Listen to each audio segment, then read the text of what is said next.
ఒకదానిని మించి మరొకటి రుచికరమైన వంటల నోరూరిస్తున్నాయి. అవేనండి ఆంధ్రప్రదేశ్‌లోని మేనిఫెస్టోలు.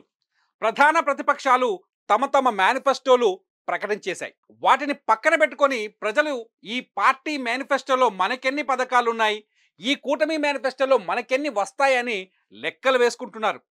అంతే కాదండి, ఏ పార్టీ అధికారంలోకి వస్తే మనకేంటి అనేగా మనం చూసుకునేది. సరే, మనం కూడా ఆ 2 మేనిఫెస్టోల గురించి కాసేపు డిస్కస్ చేద్దాం. ఏపీలో వచ్చే ఎన్నికల కోసం అధికార వైసీపీ ఇప్పటికే మేనిఫెస్టో విడుదల చేయగా, తాజాగా అంటే మంగళవారం ఎన్డీఏ కూటమి కూడా తమ మేనిఫెస్టోను విడుదల చేసింది. అయితే ఈ 2 మేనిఫెస్టోల్లో కొన్ని కామన్ పాయింట్లు ఉన్నప్పటికీ చాలా వ్యత్యాసాలున్నాయి. ముఖ్యంగా సీఎం జగన్ ప్రస్తుతం అందిస్తున్న పథకాల మొత్తాల్ని అవి కొన్నింటికే పెంచుతూ మేనిఫెస్టో ఇవ్వగా, వాటిని ఇంకాస్త పెంచేస్తూ ఎన్డీఏ మేనిఫెస్టో వచ్చింది. అలాగే మరికొన్ని అంశాల్లోనూ పోలికలు వ్యత్యాసాలు ఉన్నాయి. వైసీపీ మేనిఫెస్టోలో పెన్షన్లు 3,500కు పెంచుతామని ప్రకటించింది. కూటమి మాత్రం ఇంకొక 500 రూపాయలు పెంచుతూ మొత్తం 4,000 రూపాయలు ఇస్తామని ప్రకటించింది. అది కూడా ఏప్రిల్ నుంచే అమలు చేస్తామని కూటమి మేనిఫెస్టోలో ప్రకటించింది. ఇక వికలాంగులకు 6,000, పూర్తి వికలాంగులకు 10,000 పెన్షన్ ఇస్తామని కూటమి ప్రకటించింది. పెన్షన్ల పెంపు అనేది వైసీపీ 2 విడతలుగా అంటే 2028లోను 2029లోను 250 రూపాయల చొప్పున పెంచుతామని చెప్పింది.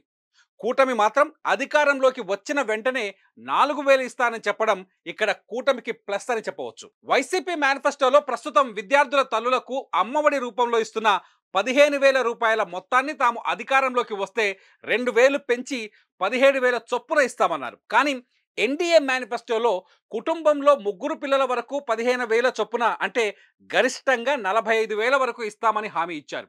వైసీపీ మేనిఫెస్టోలో రైతు భరోసా మొత్తాన్ని ఏడాదికి 16,000కు పెంచుతామన్నారు. కూటమి మాత్రం ఏడాదికి 20,000 ఇస్తామని ప్రకటించింది.